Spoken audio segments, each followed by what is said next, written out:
Hello, സുഖമാണോ? കേരളത്തിന് വയസ്സായി. നിലവിൽ രാജ്യത്ത് ഏറ്റവും അധികം വയോജനങ്ങൾ ഉള്ളത് കേരളത്തിലാണ്. അടുത്ത 10 വർഷത്തിനുള്ളിൽ കേരളത്തിലെ 4-ൽ ഒരാൾ 60 വയസ്സ് കഴിഞ്ഞവരായിരിക്കുമെന്നാണ് പഠനങ്ങൾ സൂചിപ്പിക്കുന്നത്.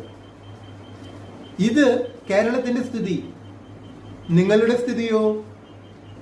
നിങ്ങൾ വാർദ്ധക്യത്തിൽ നിന്ന് എത്ര അകലെയാണെങ്കിലും ഓർക്കുക, വാർദ്ധക്യം ജീവിതത്തിന്റെ ഒരു അനിവാര്യതയാണ്.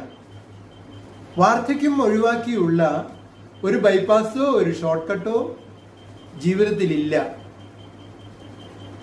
നിങ്ങൾ വാർദ്ധക്യത്തെ എങ്ങനെയാണ് അഭിമുഖീകരിക്കാൻ പോകുന്നത്?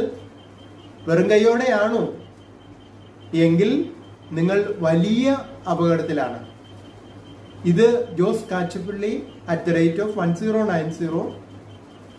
നിങ്ങൾ എൻ്റെ ചാനൽ ഇഷ്ടപ്പെടുന്നുണ്ടെങ്കിൽ ലൈക്ക് ചെയ്യുക, സബ്സ്ക്രൈബ് ചെയ്യുക, മറ്റുള്ളവർക്ക് ശുപാർശ ചെയ്യുക.